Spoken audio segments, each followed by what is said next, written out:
Olá, segundo ano, como que vocês estão? Espero que vocês estejam bem. Estamos aqui para continuar nossa aula de Biologia 1. Estamos no capítulo 9 do livro 3, falando sobre mapas de ligação gênica. A gente aprendeu então a analisar quando dois genes estão localizados no mesmo cromossomo. E a gente viu que nem sempre a gente encontra uma ligação total, a gente está trabalhando então com linkages parciais. Né? E a gente viu que quando a gente trabalha com linkages parciais, ocorre o que a gente chama de crossing over. Então, o crossing over ocorre ao acaso, não ocorre na formação de todos os gametas, mas ele vai gerar alguns cromossomos recombinantes. Por isso, a gente vai ter, então, gametas recombinantes e gametas parentais. Mas um monte de gametas parentais, por quê? Porque nem sempre ocorre o crossing over. Crossing over é um evento mais raro. E a gente viu então que essa recombinação, essa taxa de permutação é diretamente proporcional à distância entre os dois genes que estão sendo analisados. Isso foi então descoberto por um estudante, um aluno do Thomas Morgan.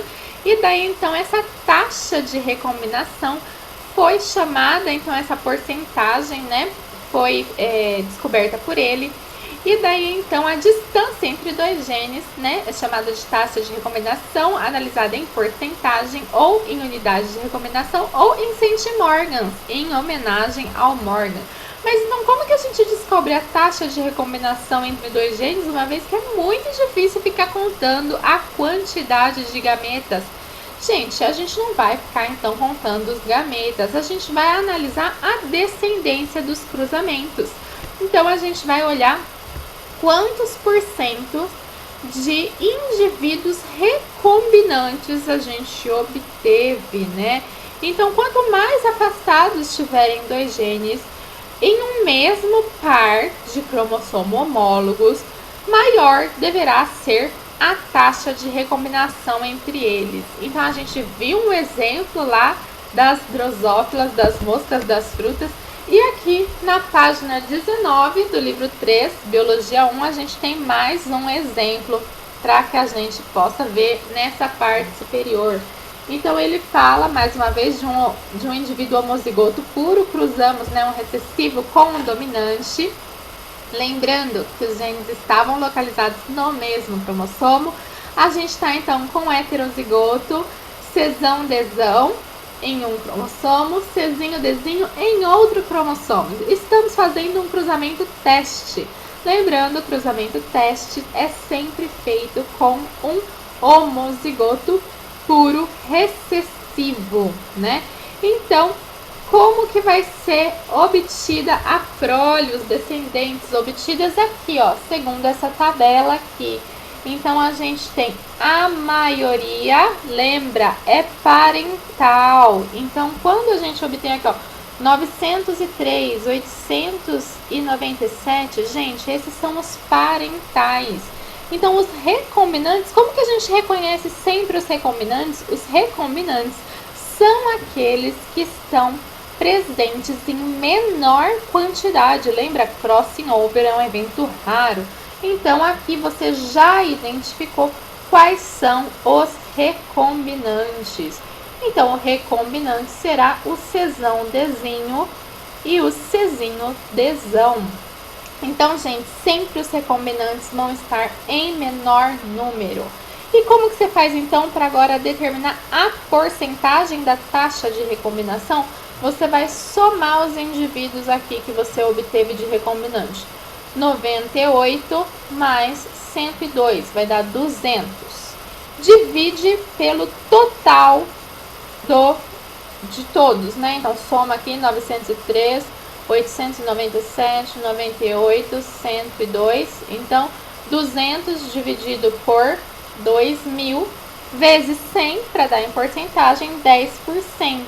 Gente, então a porcentagem de recombinantes aqui é 10%. Portanto, a gente afirma que a distância entre os dois pares de alelos nesse cromossomo é de 10 centimorgans ou 10 unidades de recombinação. É isso que tem aqui nessa fórmula, né? A quantidade de gametas recombinantes pela quantidade total de gametas aqui, ok? Então, é assim que a gente faz os cálculos. E para que a gente saiba de como estamos falando, a gente trabalha com arranjos em cis e arranjos em trans. Qual que é a diferença de arranjos em cis e arranjos em trans? Os arranjos em cis é quando a gente tem em um mesmo cromossomo alelos de genes diferentes, mas que os dois são dominantes ou os dois são recessivos. Ou seja, se eu tenho azão, bezão no mesmo cromossomo, se eu tenho azinho, bezinho no mesmo cromossomo. Foi assim que a gente trabalhou até agora, né? Então, quando eu mostrei aqui para vocês, olha só, eu mostrei pezão, vezão. Isso é um arranjo em cis, certo? Mas por que não poderia ser pezão, vezinho? Poderia ser pezão, vezinho. Esse é um arranjo em trans. É assim que a gente chama, tá bom? E a gente tem que tomar cuidado, porque não é porque um arranjo é em trans ou porque ele é em cis que ele é recombinante. Quem disse que um arranjo em trans é recombinante? Não, a gente tem que sempre ver quem é parental e quem é diferente dos pais é o recombinante, ok? Então, se você partiu do parental com um arranjo em trans, o arranjo em cis é que é recombinante. Se você partiu do pai, do parental, com arranjo em cis, é um arranjo em trans que é recombinante. Então, a gente tem que saber diferenciar arranjos em cis com arranjos em trans.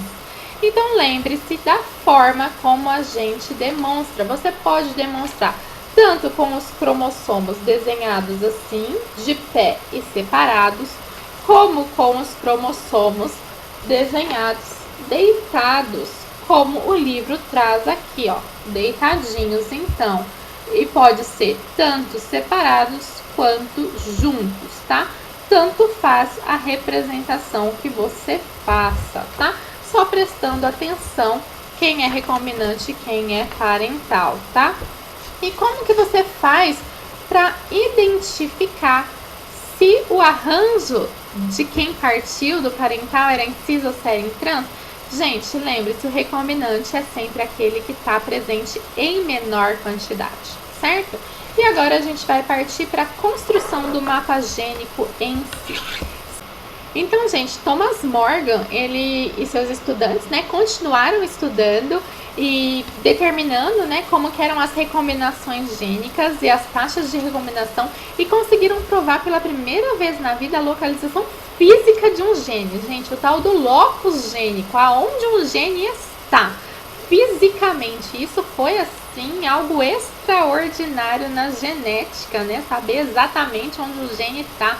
E ele conseguiu determinar, mapear localizações gênicas. Isso é algo muito importante na ciência e na genética e na medicina hoje, saber exatamente as localizações gênicas. Nós vamos aqui ver genericamente como que a gente faz mapas gênicos, tá bom? Então vamos lá, ó. Sabendo então que entre os genes A e B tem a taxa de recombinação de 20 unidades de recombinação, ou centimorgans, ou morganídeos, tanto faz. Entre o gene B e C são 5 unidades de recombinação, e entre o gene C e A, 15 unidades de recombinação, né? Observando então que eles estão todos localizados no mesmo cromossomo, como que a gente faz para montar esse mapa gênico? Primeiro, para representar o cromossomo, a gente passa um traço. Certo? Então, esse traço está representando o meu cromossomo. Daí, a gente pega os genes que estão mais distantes para começar. Então, os mais distantes, distância proporcional à taxa de recombinação, pegamos A e B, colocamos ele aqui mais distante e escrevemos aqui a distância entre eles, tá? Porque a gente tem que desenhar meio proporcional, tá? Não precisa ficar paranoico com a distância mais proporcional, certo?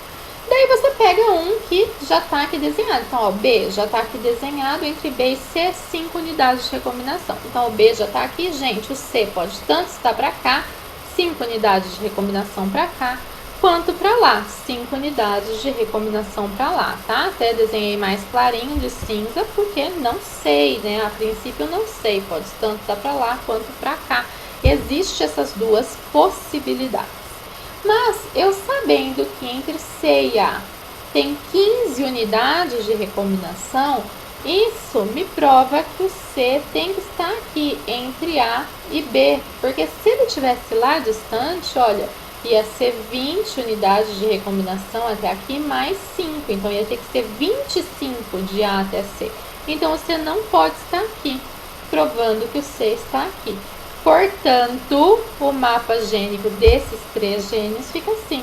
A, 15 unidades de recombinação C, 5 unidades de recombinação D.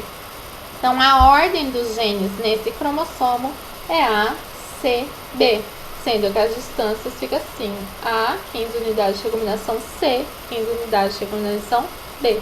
Gente, a gente pode fazer dessa maneira para qualquer cromossomo, para qualquer gene, tá bom?